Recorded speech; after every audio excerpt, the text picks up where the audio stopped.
9 days before my wedding, a loan officer slid one page across her desk, and my breath stopped. My fiancé's name sat at the top. Under it, a number I had never seen. For 2 years, Vera had smiled and said the same 4 words. "We're debt-free now, baby." I looked at the page. I looked at the pen in my hand. I set the pen down. I didn't raise my voice. I didn't reach for my phone. I thanked the woman, asked for a copy, and walked to my truck like I'd only forgotten my coffee. Then I sat in that parking lot and did the math on my entire life. The rehearsal dinner is Friday. Vera thinks I'm just picking up my suit that afternoon. By the time the toasts start, she'll understand what I really did with that day. I'm Spencer. I'm 31, a structural engineer, the kind of man who reads every line before he signs anything. That morning, I read a line I was never supposed to see, and I still hadn't decided what to do about it. So let me take you back to that desk because the number wasn't even the worst part. The bank smelled like carpet cleaner and burnt coffee. Ruth Callahan had a corner office with a fake plant and a real handshake, and she'd walked us through the pre-approval a month earlier without a hitch. Vera couldn't come to the closing. She had a fitting. She'd kissed me in the driveway that morning. Ruthie told me to sign for both of us, and she'd said it lightly, the way you tell someone to grab milk on the way home. So I went alone, 2 chairs at Ruth's desk and one of them empty. We were buying a small brick house on Kestrel Lane, 3 bedrooms, a maple in the front yard, a mortgage I'd modeled in a spreadsheet 40 different ways. I'd saved 11 years for a down payment I could make without flinching. I'm the man who flinches at nothing on a balance sheet. That was the whole point of me. That was the thing I'd built to replace the thing I came from. I want you to understand what that house on Kestrel Lane actually meant, because it was never just a house. When you grow up watching your family lose the roof over your head, a deed with your name on it stops being real estate. It becomes proof. Proof the joke was wrong. Proof that a Holloway can promise a thing and have it hold. I'd walked past that little brick house a dozen times before we made the offer, and every time some part of the 12-year-old on the couch in the rain looked up and finally saw somewhere dry to go. So when I tell you I set the pen down at that desk, understand what I was setting down, not paperwork. The one thing I'd wanted since I was a kid. I set it down because I would rather keep wanting it for another 11 years than buy it with a lie I'd be servicing for the rest of my life. Ruth started stacking documents. Closing disclosure, promissory note, the deed. And then she paused with her hand flat on a single sheet, and her voice changed pitch, just slightly, the way a good professional's voice changes when they've decided to tell you something they'd rather not. Spencer, before we finalize, I want to make sure we're clear on one item from the joint file. Joint file. We weren't married yet. There shouldn't have been a joint anything. She turned the page around. A credit summary, Vera Lindqvist across the top in that flat bank font, and a total outstanding balance that made the carpet cleaner smell go sharp in my nose. $138,000. I have a good face for bad numbers. Bridges taught me that. You don't gasp when the load calculation comes back wrong. You find the error. So I didn't gasp. I asked Ruth a question in the calmest voice I own.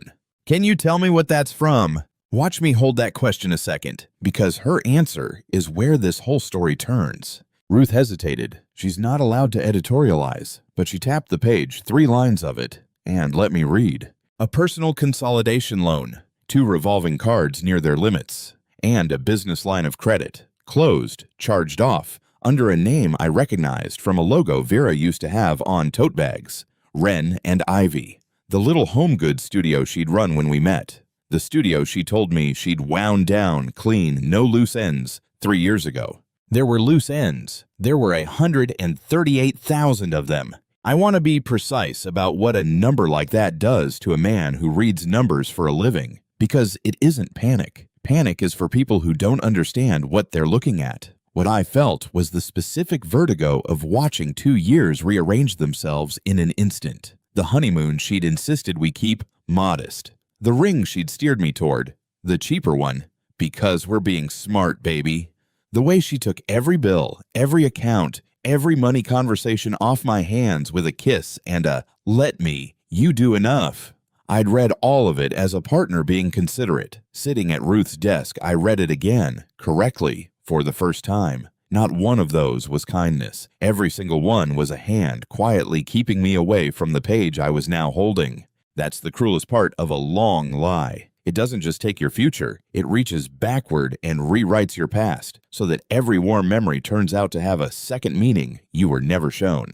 I sat there and watched 2 years go gray, and I made myself a quiet promise before I decided anything else. Whatever I did next, I'd do it having read every page. Not most of them, not the easy ones, all of them, because the whole difference between me and my father, the one I'd spent 19 years building, was that he signed what he hadn't read and let other people discover later what they'd agreed to. I was not going to become him at a bank on a Thursday, 9 days before I was supposed to become a husband. I kept my breathing even. I asked Ruth for a copy. She printed it, slid it into a manila folder, and I noticed my own hand pick up that folder like it belonged to a stranger. I stood. I thanked her. I said I needed to review some things with my fiancé before we finalized, which was true in a way she couldn't have guessed. And then she said the thing that turned a bad morning into a 9-day plan. Of course, and just so you know, the co-borrower refinance she started is still sitting in draft on our end. Whenever the two of you are ready to add you and roll it all together, we just need your signature. I stopped at the door. Add me to what? Ruth blinked. The consolidation. She set it up as a joint refinance pending the marriage. It's drafted and ready. She said you'd handle it after the honeymoon. If your chest just tightened. If you already know that feeling of the floor tilting under a person you trusted. Do me one favor right now. Take a second to like this video and subscribe, because stories like mine get buried, and somebody out there needs to hear how this ends before they sign their own name to something. And drop your city and the time it is where you are in the comments. I read every single one, and tonight I want to know who's out there with me. Now let me get back to that parking lot, because that's where I stopped being the man who signs what he's told. I sat in my truck for a long time. The number hurt. I won't pretend it didn't, but numbers are just numbers. I fix numbers for a living. What actually stopped my breath was that last sentence. She said you'd handle it after the honeymoon. Vera hadn't planned to tell me. She'd planned to walk me down an aisle, fly me to a beach, and bring me home to a signature line that would make her secret my secret. Her debt, my name, legally welded, forever. And here's the part I need you to understand about me, because it's the whole engine of everything I did next. I grew up in a town where my family's word was worth nothing. I'll keep this short because I don't like living there. When I was 12, we got put out of our house in Harlan on a Tuesday. My father had made promises to a lot of people, the landlord, the bank, my mother, me, and none of them held. I remember the sheriff's deputy being kind about it. I remember our couch on the lawn in the rain. I remember a kid from my class driving past with his mother, and I remember exactly what his face did when he saw me sitting on that couch. That was the year I learned that in Harlan, a Holloway's promise was a joke people told. I built my entire adult life to make that joke untrue. I read the fine print. I pay in full. I don't say things I can't back up. When I tell a county that a bridge will carry the load, it carries the load. When I told Vera I'd love her, I meant a version of love that keeps its books straight. And she'd spent 2 years telling me the books were straight, while quietly wiring my name into a lie. So, no, I didn't call her from the parking lot. I didn't drive home and throw the folder on the counter. A younger version of me would have. The 12-year-old with the couch on the lawn was screaming too. But I'm not him anymore, and the man I built doesn't detonate. He measures, he verifies, he protects the load before he touches the structure. I drove home the long way, and somewhere around the reservoir, I made a decision that felt in the moment, like stepping off a ledge in the dark. I decided to say nothing, for now. I decided to find out exactly how deep it went before I let her know I was standing at the bottom of it. Vera's car was in the driveway when I pulled up. Through the window, I could see her at the kitchen table, laptop open, a wedding binder the size of a phone book beside it. She looked up when my headlights crossed the glass, and she smiled, and I felt the exact place in my ribs where a smile like that used to land. I made my face easy. I walked in. She asked how the closing went. Long, I said. You know banks. Did you sign everything? She said it into her laptop, casual, but her eyes came up half a second too fast on the word sign. Signed what they needed, I said, which was not a lie, because what they needed from me that day was my absence of signature on the one page that mattered. There's always a follow-up. Ruth's thorough. Vera's shoulders came down an inch. I watched them do it. She's great, right? God, I'm so glad this part's almost over. She reached across the table and squeezed my hand, and her ring caught the light. And she said, "We did it, baby. House, wedding, all of it. No more scraping." And then she said the 4 words, the ones she'd been saying for 2 years, easy as breathing. "We're debt-free now." I squeezed back. I said, "Yeah, we are." And I smiled at the woman I was going to marry in 9 days. And somewhere under the table, my thumb was pressing the house key into my own palm hard enough to leave a mark. And I thought, I have 9 days to find out who I've been standing next to. Here is what I did with the first night. Nothing. I made pasta. We watched half a show. She fell asleep against my shoulder, and I sat in the blue TV light memorizing the shape of her hand because I wanted to be sure, before I did anything, that I wasn't the crazy one, that I hadn't misread a page. I hadn't misread a page. I've never misread a page in my life, but I've been wrong about people, and those are the errors that don't show up in a spreadsheet. And I had loved her. I need you to know that, or none of the rest of it means anything. I met Vera 4 years ago at a friend's cookout, where I knew nobody, and she walked over because I was the only person not performing. She had a way of making the world feel handled, the right table, the right light, the right word for a hard moment. I'm a man who builds things that don't move. She built things that glowed. For a long time, that felt like the exact seam where 2 different people lock into something stronger than either. Hey, she made my careful life feel warm.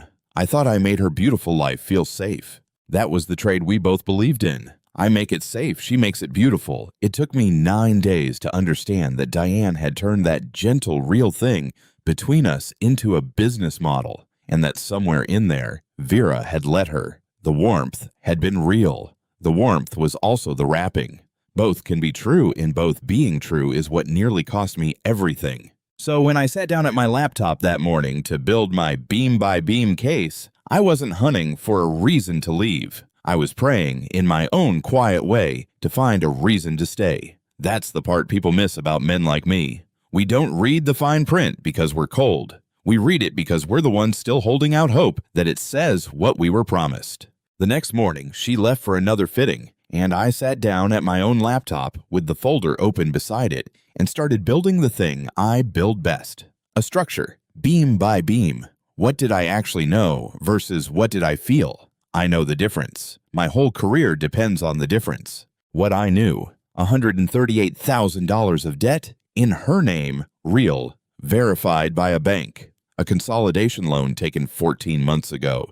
A charged-off business line. A refinance drafted to fold me in. What I felt, like the floor of my life had been quietly sawed halfway through, and someone had been walking me across it smiling, waiting for the wedding to put the last of my weight on it. Feelings aren't evidence, so I went and got evidence. I called Ruth Callahan back and asked her, professional to professional, to walk me through the file as if I were a stranger to it. Because, in a way, I was. The consolidation loan was 14 months old, taken out the same spring I proposed. Ruth couldn't tell me the why of it, but she could read me the mechanics, and the mechanics told a story. A single large transfer had gone out the door the same week the loan funded, almost the entire principal, one payment, to make something disappear fast. Then the cards had crept back up over the following year, new debt stacked on the ghost of old debt. Somebody was bailing out a hole and falling into a fresh one at the same time. And the business line of credit, Wren and Ivy, hadn't been in Vera's name alone.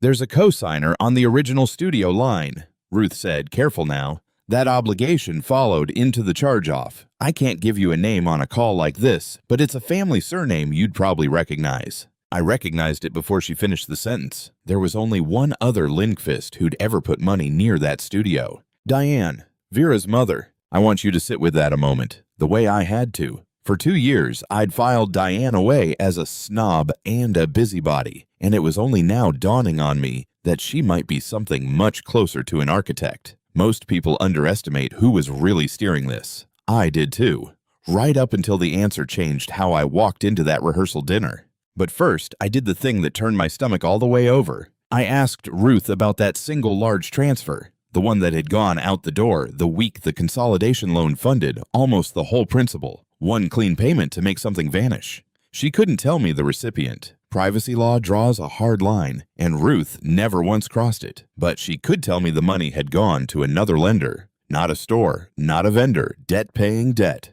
So I did what an engineer does when he can't measure a thing directly. I measured everything around it until its shape showed up in the gap. I laid the timeline across my kitchen table like a set of drawings. The studio collapsed. Diane came down to 9th Street in her nice coat and put $11,000 on a plan to bury the default. Fine, but $11,000 doesn't build 138. Where did the rest come from? And where did it go? It took me one evening and a stack of our old shared calendars to see it. The spring I proposed,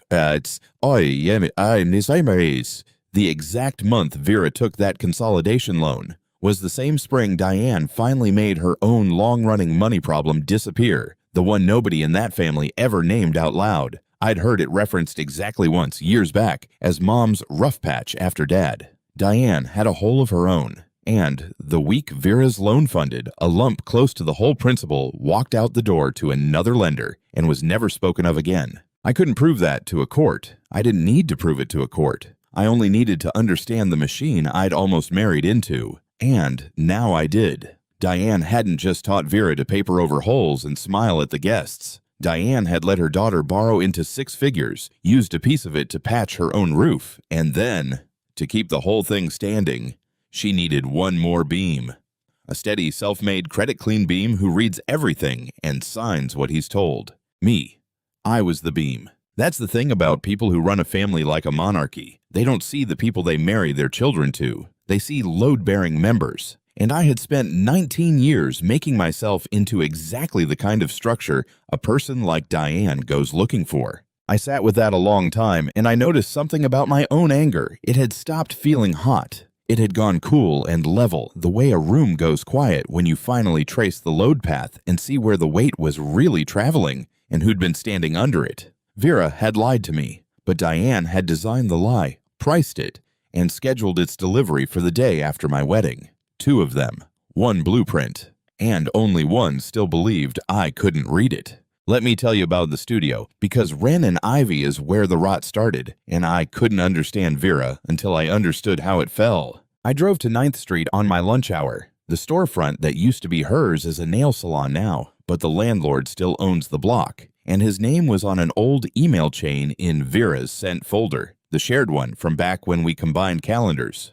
Warren, a heavyset guy in his 60s who runs 3 buildings and remembers every tenant like their family, the good ones and the ones who cost him. I told him I was Vera's fiancée, tying up loose ends before the wedding. He got quiet in a particular way. She was talented, Warren said. Prettiest little shop on the street. But she was in over her head from month 4, son, and nobody wanted to say it to her. He rubbed his jaw. She broke the lease with 14 months left. I could have come after her for all of it. I didn't, because her mother came down here in a nice coat and settled it. $11,000 on a payment plan to make the default go away quiet, and Diane made me promise not to upset Vera with the details. Her words. $11,000 3 years ago to bury a default, so Vera would never have to look at it. That was the first thread, and it already had Diane's fingerprints on the knot.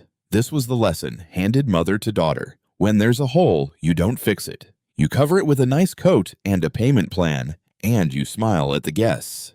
And you make everyone promise not to upset the pretty version of things. Can I ask you something? I said. When she closed, did she owe vendors, staff? Warren looked at me a long moment, deciding how much to be kind. She owed a printer, a fabric wholesaler, and a girl who used to work the counter for her, Tessa. Nice kid. Vera let her go with 2 weeks of pay owed and never made it right, far as I know. He shook his head. That's the part that told me. You can lose money and still be a good person. It's how you leave the people you owe that shows you who you are. I thanked Warren and I sat in my truck outside the nail salon for a while, and I want to be honest about what I felt, because it wasn't just anger. It was recognition, because I know exactly what it is to be 26 and drowning and too ashamed to say the number out loud. I've been broke in a way that feels like a moral failing, even when it isn't. If Vera had come to me any time in 2 years and said, Spencer, I made a mess and I've been too scared to show you, I would have pulled every beam of my life around her. I know how to fix a bad structure. That's literally my job. But she didn't do that. She spent the money her mother taught her to spend, my trust, and she kept spending it. And she drafted a document to make me pay the bill after I'd said I do. Understanding why someone lies is not the same as being able to marry them. I'd learned the difference 3 more times before Friday. Before that dinner, though, Warren's story pushed me toward one more thing. I found Tessa. It wasn't hard. Warren remembered her last name, and she still lived 2 towns over, back with her parents, working a front desk at a dental office. I called and said I was Vera Lindqvist's fiancée and that I was trying to make something right. And the silence on the line ran so long, I thought she'd hung up. "Right," Tessa said finally. "Okay, there's a coffee place by the office. I'm off at 4. She was maybe 24, guarded, with the tired politeness of someone who got burned once and decided to be careful instead of bitter. She wrapped both hands around her cup and didn't drink from it. "I loved that shop," she said. "That's the part people don't get. I didn't leave angry about the money at first. I left angry about the lying." She looked at me. "You want the honest version, or the one that keeps you comfortable 9 days before your wedding?" "The honest version," I said. "I've had enough of the comfortable one." So she gave it to me. 1.5 years at the counter of Wren and Ivy. She'd watched it go under from the inside. Watched Vera keep ordering inventory the shop couldn't move, keep printing beautiful catalogs, keep telling vendors the check was in the mail. She wasn't a con artist, Tessa said, and I believed the care she took to be fair. She really thought if she kept it looking successful, it would become successful, like the appearance was the engine. She turned her cup a quarter turn. Then it closed and she owed me 2 weeks, and she stopped answering. When I finally caught her in person, she cried and told me her mother would sort it out and I should be discreet because Vera was going through something. I never saw a dime. I moved home. And 1 year later, I see her engagement photos, this gorgeous house, this whole beautiful life, and not one word to me. She wasn't crying. She was long past that. She just wanted, I think, for one person connected to Vera to finally hear it and not tell her to keep quiet about it. "Why are you telling me all this?" she asked. "Grooms don't usually come looking." "Because I found $138,000 I wasn't supposed to see," I said, and I needed to know if it was a mistake or a pattern. Tessa was quiet a moment. Then she said the thing I'd carry into that rehearsal dinner 3 days later, the sentence that told me the shape of the whole machine. "It's not that she's cruel," Tessa said. "It's that she'll always choose the pretty lie over the person she'd have to be honest with, every time. She'll choose it over you too, not because she doesn't love you, because it's the only move her family ever taught her." I paid for both coffees. At the door, Tessa stopped me. "If you do marry her," she said, "make her pay me back first. Small test. See what she does." I already knew what she'd do, but I thanked Tessa and I drove home, understanding that I'd just met the person Vera left holding the bag before me, and that I stood 9 days from being the next one, on a scale with 6 figures on it instead of 2 weeks' pay. The next day at work, I nearly gave myself away, and it scared me. I design municipal structures, overpasses, culverts, the unglamorous bones a county needs, so nothing collapses under a school bus. My mentor, a 66-year-old engineer named Gus, who's forgotten more load theory than I'll ever learn, caught me staring at a drawing I'd already stamped. "You've checked that connection 4 times, he said. "It was good the first time. What's actually wrong?" I almost told him. Instead, I said, "Wedding stuff." Gus grunted. He's been married 39 years. "You want to know what I check before I trust anything to carry weight?" he said, not really asking. "Not the parts that look strong, the parts somebody's in a hurry to tell me not to worry about." He tapped the drawing and walked off, and I sat there with my heart going because he'd just described my entire engagement without knowing a thing about it. Somebody had been in a hurry for 2 years to tell me not to worry about the money. That was the connection I should have checked first. I checked it now. That night, Vera and I went to dinner at Diane's, my last supper as a fiancé who didn't know. I want to walk you through it because it's where I stopped feeling betrayed and started feeling something colder and a lot more useful. Diane's house is all cream carpet and framed photos of a family that looks better than it is. She poured wine before we had our coats off. Colin was there. Vera's younger brother, 26, decent enough, mostly on his phone. Vera's father died years back. Diane runs the family like a small, tasteful monarchy, and everyone at that table has spent their whole lives learning the choreography of not upsetting her. Diane raised her glass to the young couple and their beautiful new home, Everyone drank. I drank. The wine tasted like carpet cleaner and burnt coffee, because that's what betrayal tastes like once you've smelled it in a bank. Then Diane turned this conversation to money the way she always did, sideways so she could pretend she wasn't. "Now that you'll have the house," she said to me, buttering a roll, "you two really ought to consolidate everything. One account, one plan. Vera's never been good with the boring side. That's what she has you for." She smiled. "After the wedding, we'll sit down, the three of us, and get it all organized properly." Get it all organized properly. There it was, said out loud at the dinner table, 3 days before it was supposed to happen. The plan wasn't a suspicion anymore. Diane had just described the mechanism to my face and called it help. "I'd like that," I said, and I meant something she couldn't hear. Getting it all out in the open. Vera's fork paused over her plate, just for a second. Then it kept moving. Diane, warming up, patted my arm. "That's the good thing about a man like you, Spencer. You read everything, you sign everything, you don't make a fuss." Vera got herself a solid one.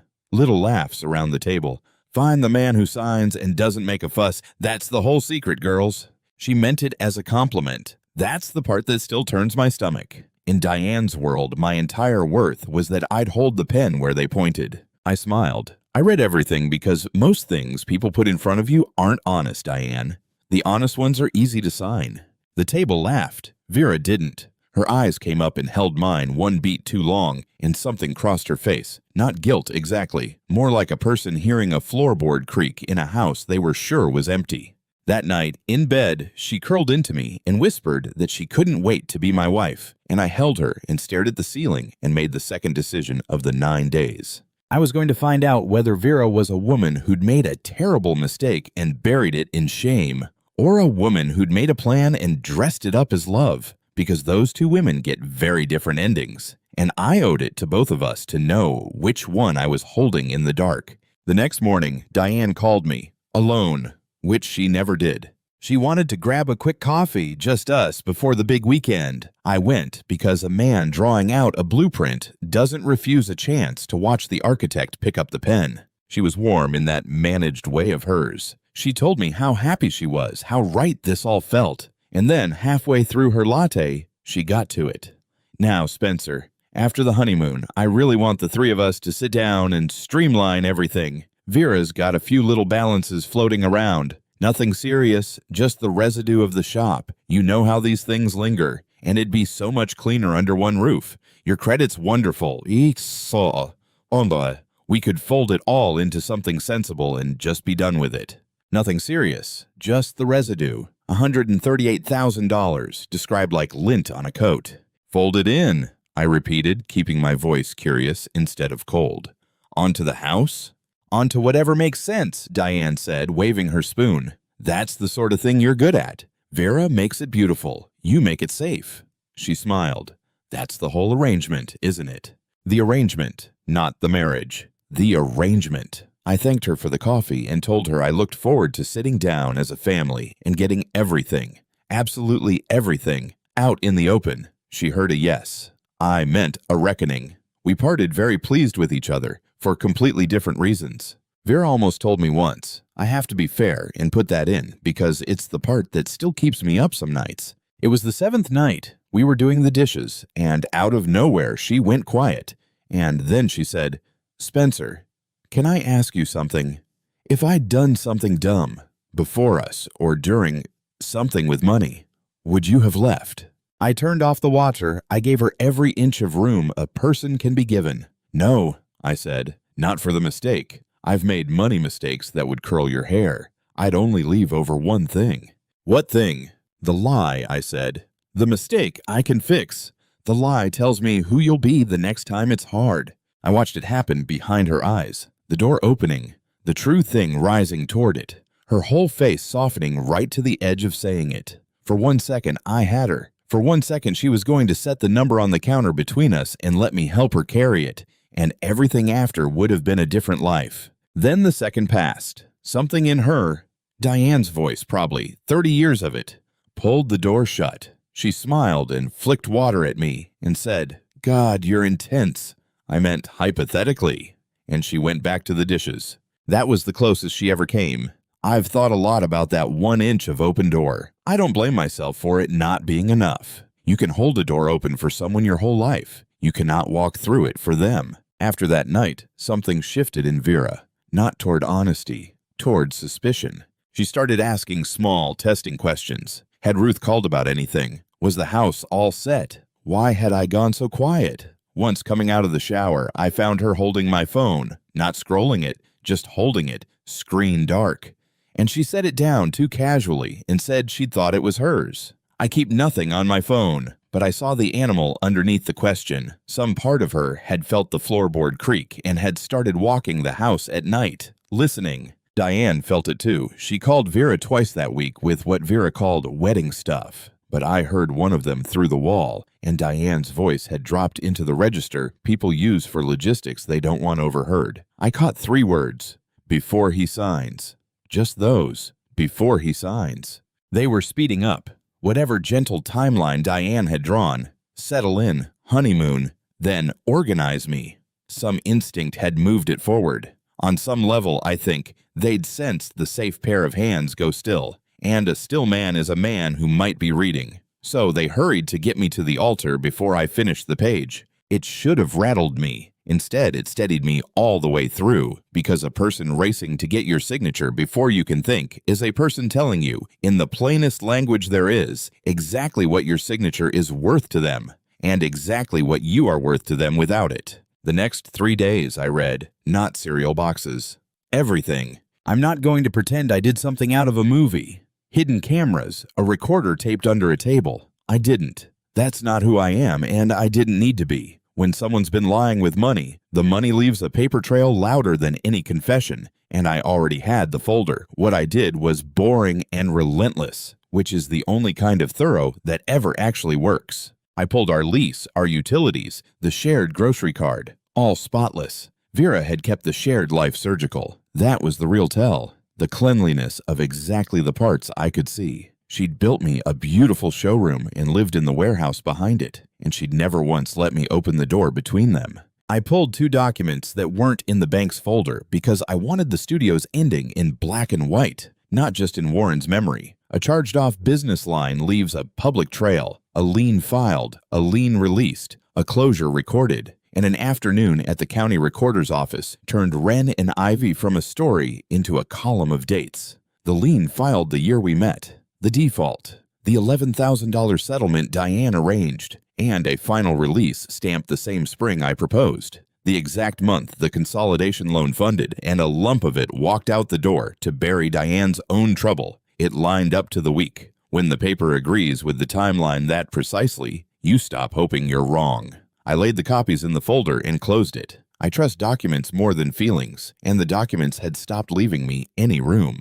2 days into that final week, I got a small, ordinary preview of exactly how the marriage would have run. Vera asked me to come to the last dress fitting to see the vibe of the whole thing, and Diane was there, of course, presiding from a velvet chair. At the counter, the seamstress rang up the alterations, the veil, and a rush fee, and the total came to something north of $2,000. Vera reached into her bag and pulled out a card I'd never seen. Not our shared one. Not either of the 2 I already knew from the bank. A 4th card. She ran it without a flicker. Diane leaned toward me and murmured proud, "She has exquisite taste. It's an investment in the day." An investment. On a card that, unless I was very wrong, was quietly stacking onto $138,000 I wasn't supposed to know existed. I watched Vera sign the slip in that beautiful loose hand. The same hand that had taken mine across the candles and told me we were debt-free,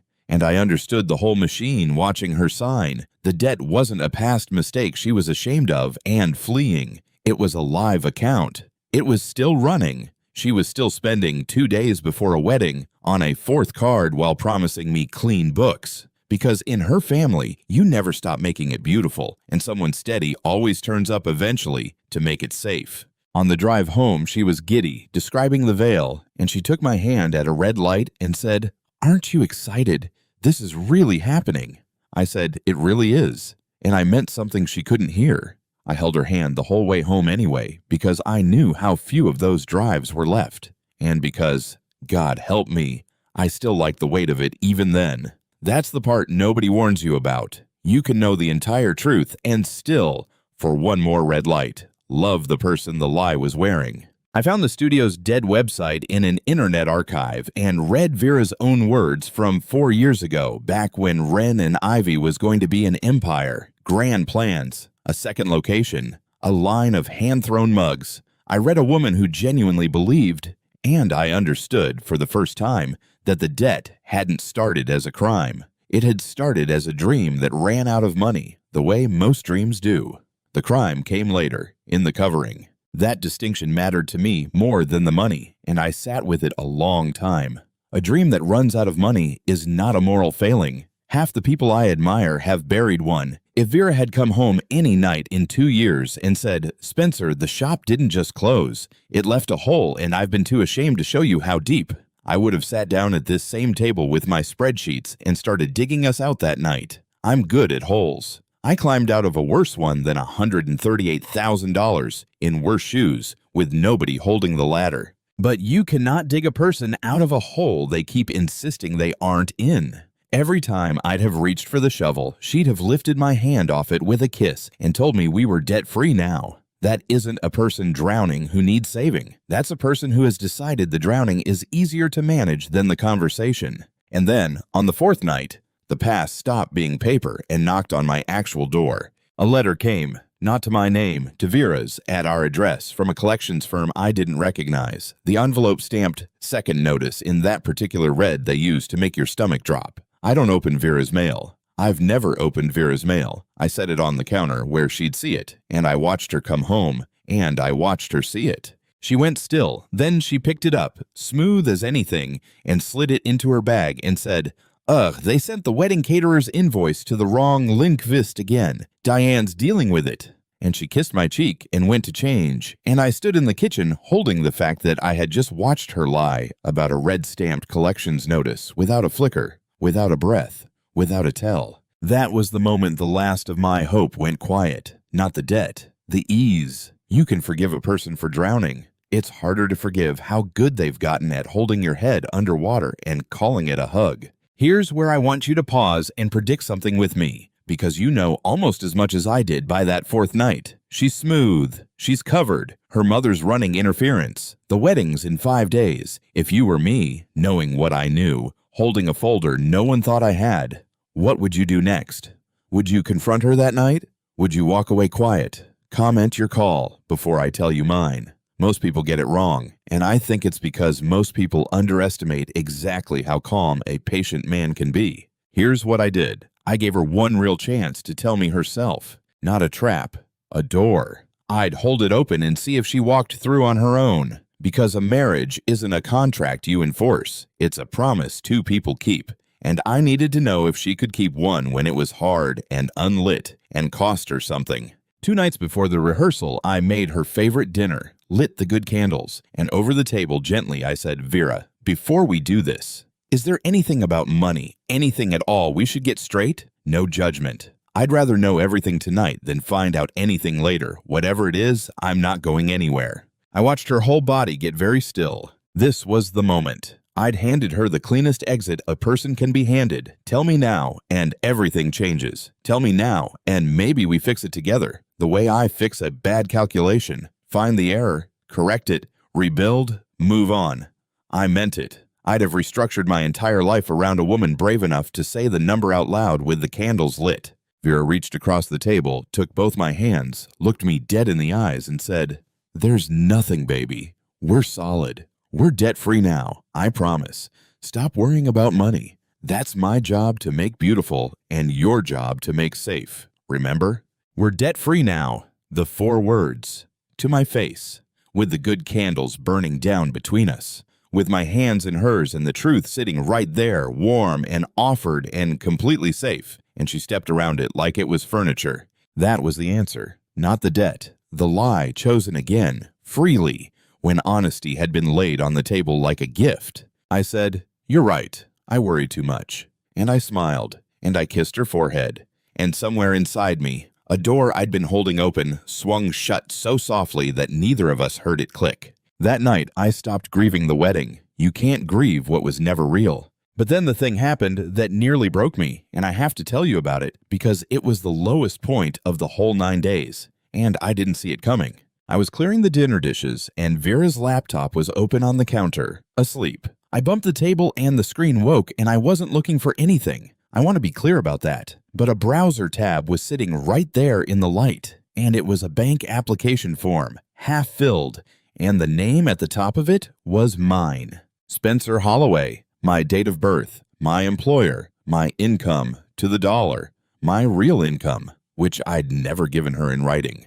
A joint credit application populated with my life, waiting on a submit button. The floor I'd been so carefully protecting dropped straight out from under me. Because here's what I didn't know in that moment, standing over a glowing screen at 11 at night. I didn't know if she'd already sent it. I didn't know if somewhere in some system my name was already welded to her $138,000. I'd spent 4 days feeling so smart, so measured, so in control. And now I was staring at proof that she'd been building the door with my own dimensions the entire time, and I had no idea whether I'd already walked through it in my sleep. I did not sleep that night. I sat in the garage over my tool bench, the same place I'd stood the day I first understood, and for the first time in the whole 9 days, the calm cracked all the way through, not into rage, into the 12-year-old on the couch in the rain, the old cold certainty that no matter how careful you are, no matter how many beams you inspect, someone can still hollow out the ground beneath a Holloway and put his name on the eviction notice. I texted Nora at 2 in the morning. 3 words. I think she already did it. My sister called me back in 9 seconds. Nora's 28, 3 years younger, and she was there for the couch on the lawn, too. She was 9. She remembers it as weather. She didn't tell me to calm down. She said, "Okay, we don't guess. Monday morning, you call Ruth, and you call the credit bureaus, and you find out what's real. You do not marry anybody until you know what's real. Can you hold till Monday?" I could hold till Monday. Holding till Monday is the only thing I've ever been good at. But Monday was 2 days off, and those were the 2 longest days of my life. Saturday, I froze my own credit at all 3 bureaus, and I'll say this here because somebody watching needs it. Anyone can do that, for free, in about 10 minutes online, and I, the man who reads everything, had somehow never bothered to do it for myself. If Vera had my details sitting in a half-filled application, I could at least make sure no one could pull my file and open anything new against my name.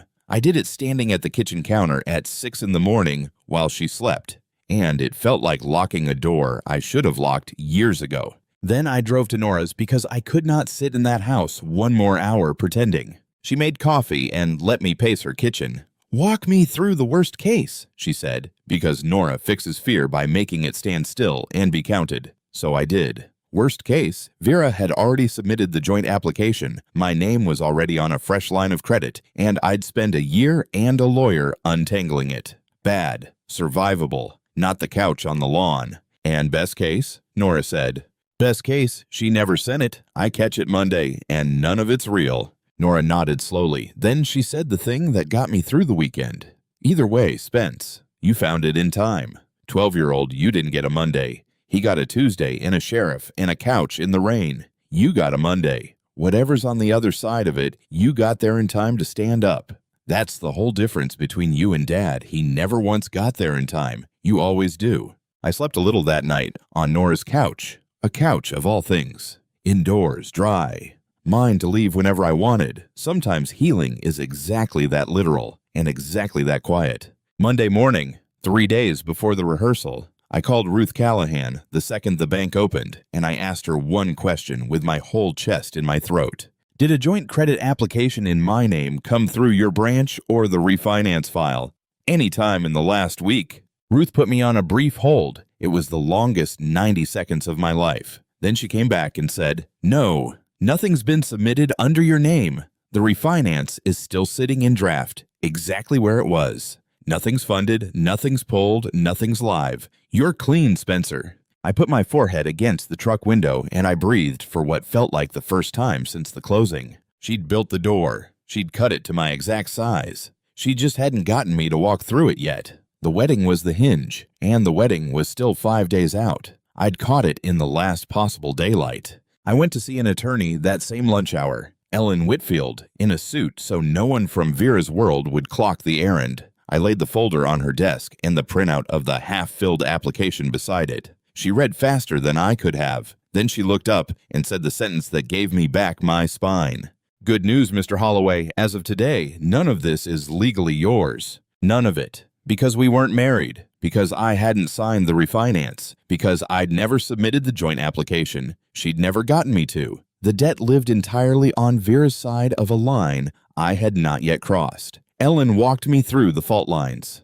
In our state, debt you carry into a marriage stays yours. It's the debt you make together after that gets shared. The refinance and that joint application were the machinery designed to erase that protection, to take her separate premarital debt and one signature at a time, make it marital, make it mine. She built a door, Ellen said, and she was planning to ask you to walk through it in a tuxedo. I asked her the question that had been sitting in my chest since the garage. The joint application, my name, my income, my birthday, filled in and waiting. Is that a crime? Ellen chose her words like a professional. Submitting a credit application in someone else's name without authorization can be fraud, yes, but you told me it was never submitted and you never signed it. So legally, what you have is a draft, an intention, not an act. She almost smiled. Morally, Mr. Holloway, you dodged a train, and you're asking me to measure the tracks. She slid the bank letter across the desk. Here's my advice, and it's free.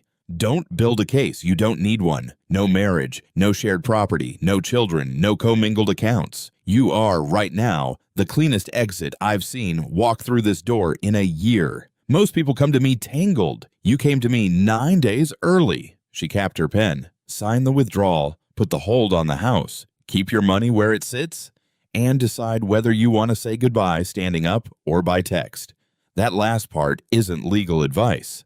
That's just me. Standing up, I said. I've been the one nobody stood up for. I'm not going to leave a whole room believing a lie about me to save myself one hard hour. Ellen looked at me a moment. Then say it clean and say it once, she said. Truth doesn't need volume. It needs a witness. She had no idea she'd just handed me the shape of Friday night. I asked what my options were. She gave me a short, clean list, and I want you to hear how unglamorous justice actually is because it is never a folder slammed on a table. It's paperwork, filed correctly, at the right time by a man who read the page.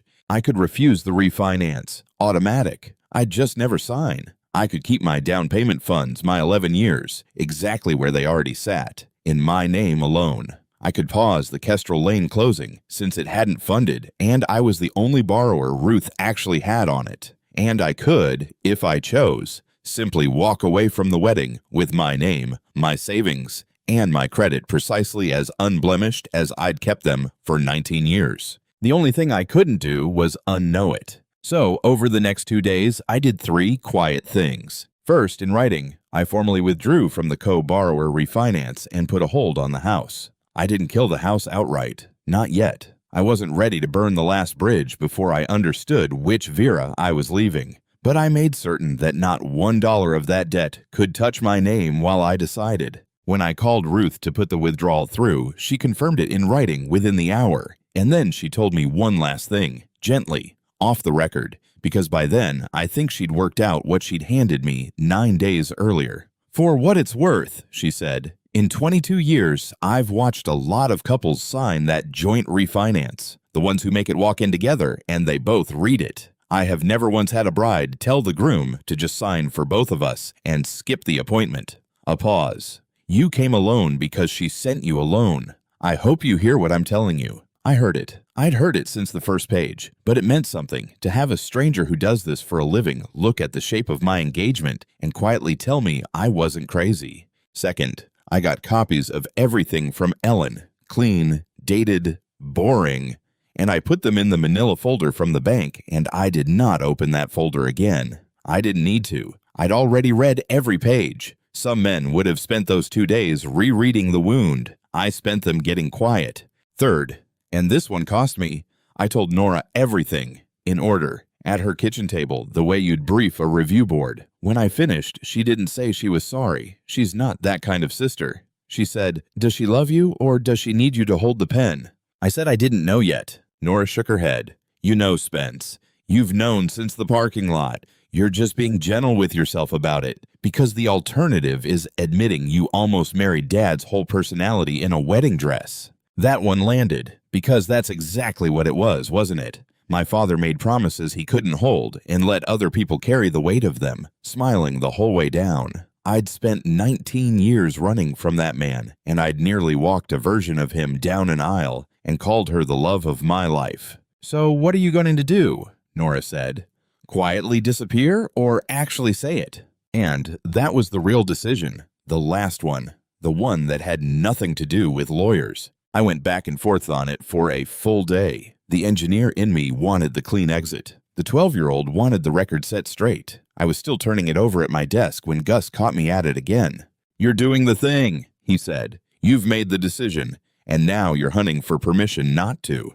"It's not a beam, Gus," I said. "It's people." Gus nodded slowly. "People are the most load-bearing thing there is," he said. "You let a lie carry weight in public. It doesn't fail quiet. It comes down on everybody standing on it who trusted the drawing." He picked his coffee back up. "You've checked other people's work for 6 years and never once let a bad connection pass because calling it out would make a meeting awkward. Stop pretending people deserve less rigor than a culvert." He walked off, same as always, with no idea he'd just made my decision for me. I could have just not shown up, sent a text, canceled the closing, changed my locks, and vanished into my clean, protected life. Ellen basically suggested it, and it would have been the sound engineering move. Remove yourself from the structure, let it stand or fall without you. But I kept coming back to the 12-year-old on the lawn and to what he'd actually needed that day. He hadn't needed revenge. He'd needed one adult to stand up in front of the neighbors and say, out loud, the true thing, to set the record straight while people were watching, so the lie couldn't quietly become the history everyone remembered. Because that's the thing about being lied about. Diane had spent months telling 36 people a story. A steady, simple man who'd finally lift her daughter into the life she deserved. Vera had told her friends a version. Colin had written a speech. There was a seating chart with my dead-broke childhood on one side of the room and Diane's good people on the other. If I just disappeared, that story would harden into fact. Poor Vera, left by the cold engineer who got nervous about money and ran. I'd have my savings, but they'd keep the record. And I've spent my whole life learning that the record is the one thing you have to fight for while people are still in the room. I wasn't going to humiliate Vera. That's not who I am, and she was going to do plenty of that to herself. But I was going to stand in that room and tell the truth, calmly, once, in front of everyone who'd been handed the false version, and then I was going to leave with my name intact. I barely slept the night before, not from nerves, from the strange level clarity of a man who has finished checking every calculation and knows, past hope, exactly what the numbers say. Vera slept beside me, easy, one hand open on the sheet, and I lay there and let myself say goodbye to her. The real her, the cookout her, the one who made the world feel handled, because the woman waking up beside me had chosen, 3 separate times, someone I couldn't marry. Around 2, I got up and stood in the doorway of the second bedroom we'd talked about turning into a nursery someday. I stood there a long time in the dark. Then I went back to bed, and I made my 2 lists for the morning. The documents to sign at Ellen's, the 2 phone calls, one to Warren to close a last loop for the record, one to Nora to ask her to be at the Ashwood Inn by 7 and to wait by the door. I didn't tell her why. She didn't ask. She just said, "I'll be there," the way she has since we were kids on a lawn in the rain. So on Friday, when Vera kissed me goodbye and said, "Don't be late, just grab the suit and come straight to the inn," she thought she knew exactly what I was doing with my day. She didn't. That morning, I did pick up the suit. I also picked up 3 documents from Ellen Whitfield's office, the refinance withdrawal, the hold on the house, and a 1-page letter from the bank, signed and dated, confirming in the plainest language on earth that Spencer Holloway was a party to none of it. The most boring piece of paper in this entire story, and the one that ended it. And I made 2 phone calls I'll tell you about when they land. The drive to the inn took 40 minutes, and I spent them not rehearsing a speech, but doing the opposite, emptying myself of one. I'd watched a man blow up a room before. My father could clear a house with his voice. I didn't want that. I wanted the other thing.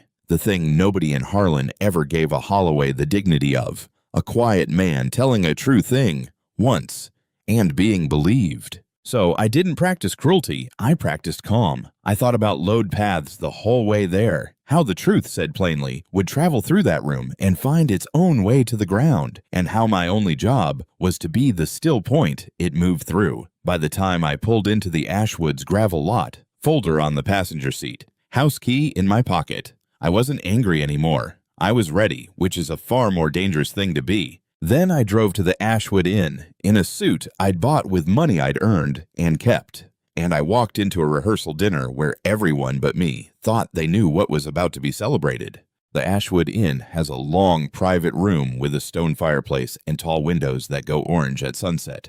36 people, Vera in a white cocktail dress, radiant, working the room like she was born to it. And she was. Diane raised her for exactly this. Diane at the head of it all, holding court, wine in hand, describing the house on Kestrel Lane to a cluster of ants as if she'd bought it herself. I came in quiet. I hugged people. I shook Colin's hand and he clapped my shoulder and said he was glad to have a brother who actually had his life together. And I filed that away because Colin was about to learn something about his family in real time. I told Vera she looked beautiful, and she did, and for 1 second the old thing landed in my ribs again, and I let it. Because I'm not made of stone, and I wanted to remember that I had loved her truly, even at the end. Especially at the end. Then people found their seats, and glasses got filled, and Diane stood up to give the first toast. I sat very still with a manila folder resting under my chair, and I let her hang herself. Diane loves a toast. She opened with Vera's eye, of course. The magazine write-ups, the beautiful home, none of it mentioning that Wren and Ivy had closed, owing a fabric wholesaler and a girl named Tessa 2 weeks' pay. In Diane's telling, beautiful things simply conclude when their season ends, like flowers.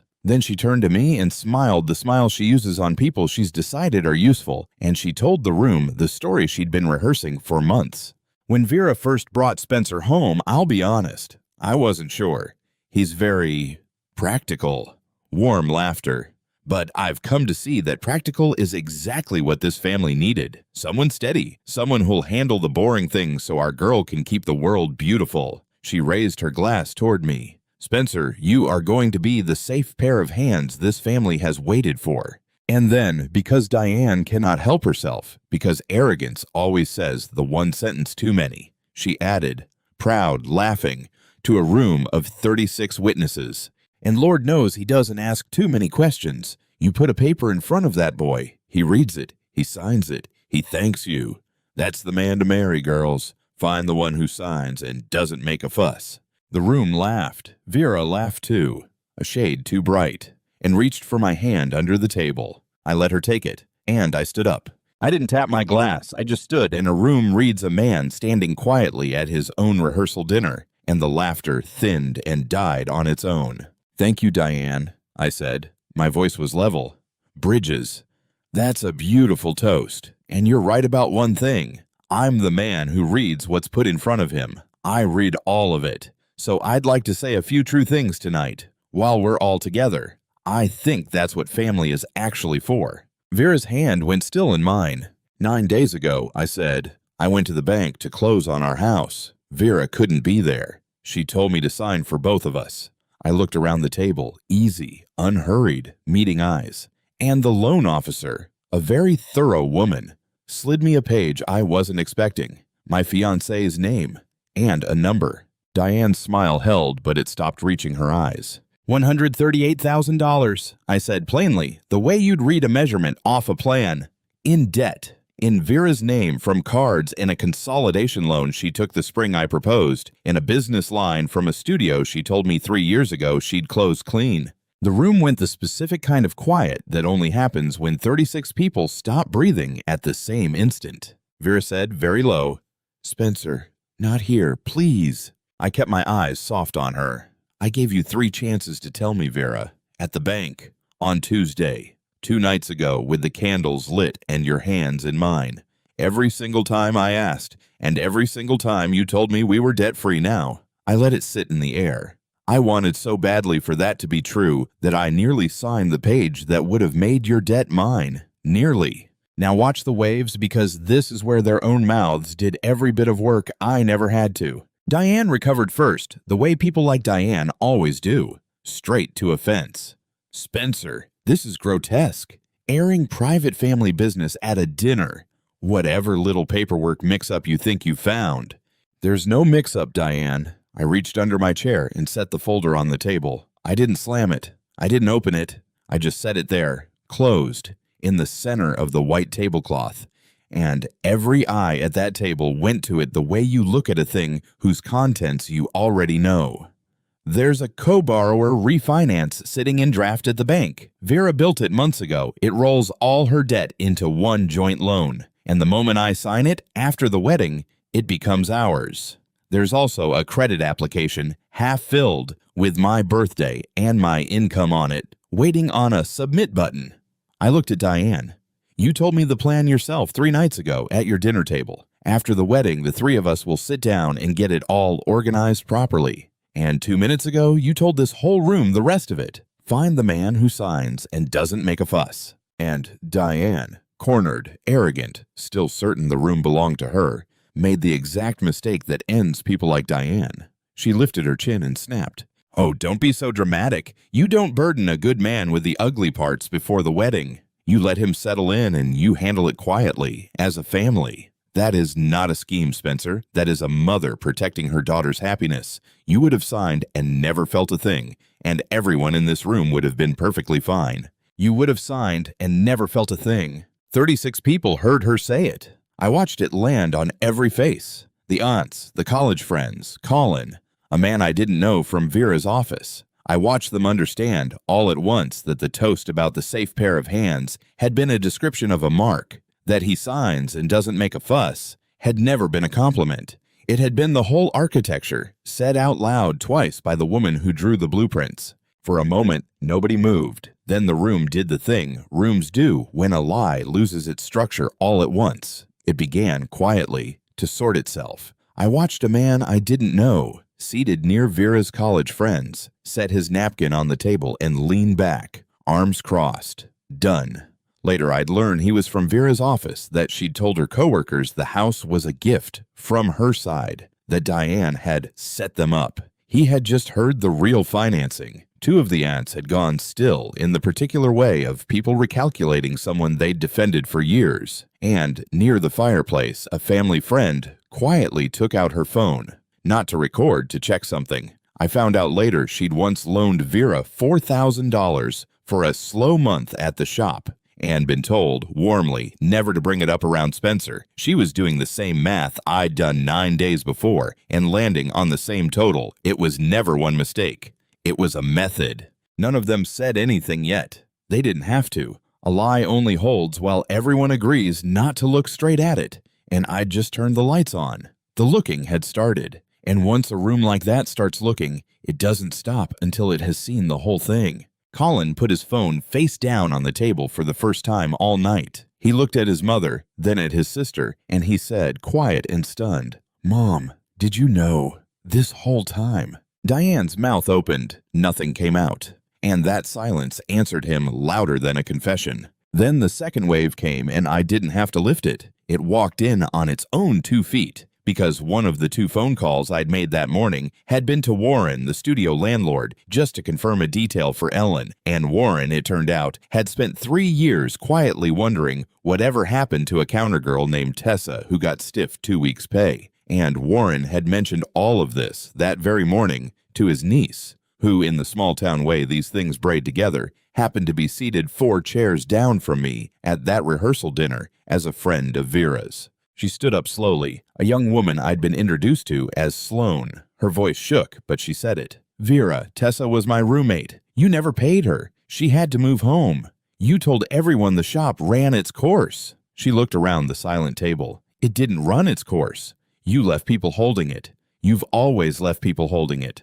That was the fact I couldn't have delivered. The human one, the one that turned a debt into a pattern. One witness, one true thing, and the room finished the equation on its own. And then the room turned again, because these things, once they start, finish themselves. An older woman near Diane, Vera's Aunt Adelaide, Diane's own sister, had been sitting very straight and very pale through all of it. Now she set down her glass. "Diane," she said, and her voice had the flat steadiness of a person who's held a secret too long and just felt the reason to hold it dissolve. "Is that where it went? Vera's money? 3 years ago when you told me your mortgage trouble was handled. Did you handle it with your own daughter's loan?" "Adelaide, sit down." It came out too fast. It came out like a yes. Adelaide did not sit down. "I co-signed a card for you 20 years ago," she said, to the whole table now. "I have spent 2 decades watching you make other people carry your weather. I am not going to sit here and watch you do it to this young man at his own rehearsal dinner." Then Colin stood up beside his aunt. Whatever choreography Diane had drilled into him his entire life broke right there, in front of everyone. And I watched a 26-year-old become his own man in about 4 seconds.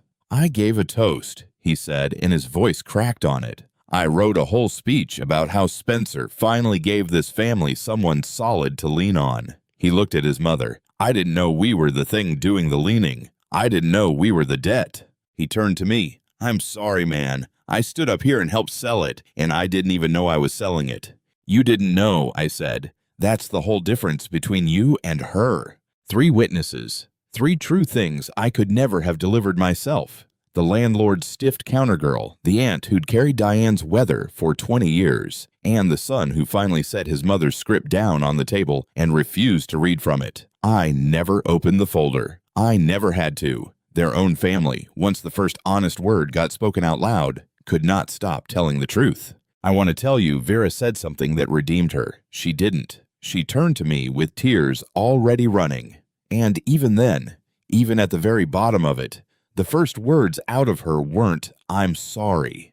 They were, "You went through my things. You spied on me." Who does that to someone they love? And I understood, finally and completely, which of the 2 women I'd been holding all along. Not the one who made a mistake and drowned in shame. That one I could have loved through anything, could have spent a lifetime pulling out of the water. This was the other one, the one for whom the only crime ever was getting caught. She tried the room next. That was the last thing that killed whatever was left of it. She turned from me to the table, to the aunts and the friends, and reached for the oldest tool her mother ever handed her. The pretty, tearful version. "You all know me," she said, her voice trembling just right. "I made some mistakes with the shop, that's all. I was going to tell him. I was. Spencer's making it sound so calculated, and it wasn't. It was just, I was scared." She pressed a hand to her chest. "Is that a crime? Being scared of losing the man you love?" For one breath, it almost worked. That's how good the training is.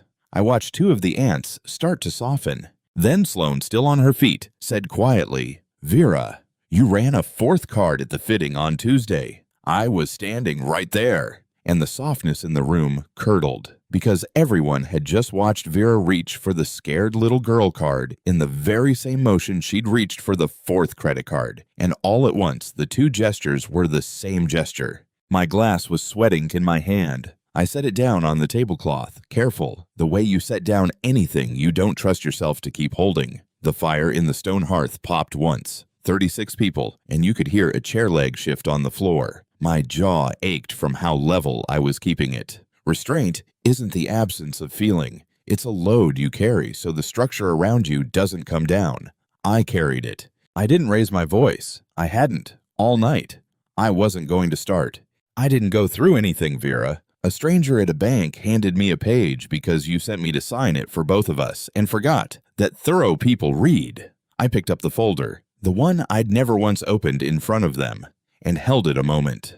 This isn't proof I collected to hurt you. This is the withdrawal from the refinance, the hold on the house, and a letter from the bank confirming my name is on none of it. I signed these this morning while you thought I was picking up my suit. Your debt is still yours. My name is still mine. That's the only thing any of this ever protected. Then I said the one thing I'd come to say. The true thing. The sentence the 12-year-old on the lawn had needed some adult to stand up and say in front of the neighbors, and never got.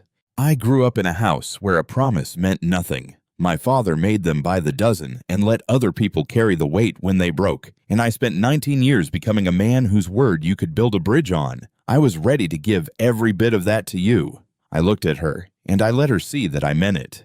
but I will not be the safe pair of hands for a lie. Not yours, not your mother's, not for a house or a beach or a signature line. I set the folder down one final time. I would rather lose the wedding than lose the only thing I have ever truly owned, my name. I looked at Vera when I said the last of it, not at the room, at her. I owed her that much. To say the ending to her face the way she had never once said the truth to mine. You could have told me at the bank, I said, quiet now, just for her. You could have told me at the candles. I would have stayed, Vera. That's the part your mother never understood about a man like me. I don't leave over the number. I'd have carried the number with you. I'm leaving over the 2 years you looked me in the eye and chose the pretty version instead of me. I let it land. You didn't lose me tonight. You lost me every single time you said we're debt-free now and watched me believe you. She didn't answer. There wasn't one. Diane had raised a daughter with a beautiful vocabulary and no word for this. If you have ever kept your integrity when it would have been so much warmer and easier to just sign, just smile, just go along to keep the peace. If you have ever chosen the harder, true thing over the soft, comfortable lie, I want you to hear me say this tonight. It was worth it, and you are not cold, and you are not paranoid for protecting yourself. Send this to someone who needs to hear that right now. I reached into my jacket and took out the key. Not the ring. She could keep the ring. The house key to Kestrel Lane, the one the realtor had pressed into my palm 9 days ago like a promise. I set it on the tablecloth beside the folder. I hope the house finds somebody honest, I said, and I walked out through a room of 36 people who had, in the space of a single toast, learned the true version before the lie could set into history. Nobody stopped me. At the door, Nora was waiting. That was the other phone call, and she didn't say anything either. Only she just fell into step beside me, the way she has since we were kids on a lawn in the rain. The wedding did not happen. Of course it didn't. The fallout was quieter than the movies make it look, because real consequences usually are. The Kestrel Lane deal died on my hold, and I got my earnest money back. Every dollar into the account I'd guarded for 11 years. Ellen filed nothing dramatic. There was nothing to file, which was the entire point. I never let it become a case. Vera's debt stayed exactly where it had always lived, on Vera. Plus a wedding's worth of deposits Diane would spend the rest of the summer fighting to claw back from vendors who'd already stopped taking her calls. Diane phoned me once, not to apologize, to ask me to be discreet, because people were talking. I told her I had been the soul of discretion. I'd said only true things, only once, and only to the people she had already lied to first. Then I hung up and I blocked the number, and I have not heard Diane Linkvist's voice since. Colin texted a week later, just, I'm sorry, man, I didn't know any of it. I believed him, and I told him so, and that was the end of that. He deserved a mother who didn't hand him a choreography instead of a childhood, but that wasn't mine to fix. Vera texted more, long ones at first, that she was getting help, that the debt had started small and the shame had gotten big. That Diane had told her over and over since she was young that every man leaves the second he sees the real numbers. So you keep him first and you show him the numbers never. That she'd only been trying to hold on to me long enough to prove she was worth holding. And I read them, all of them in order, because I'm the man who reads what's put in front of him. And I'll tell you the truth, parts of them were real. I think that under the plan, under Diane's whole cold curriculum, there was a scared woman who'd been taught that love is a thing you trick someone into and then grip hard before they can do the math. I grieve for that woman. I do. But I have been that math. Once. On a couch in the rain. And the couch taught me you do not build a life on a foundation somebody has already hollowed out, no matter how much you love the shape of the house. So I wished her well, and I meant it.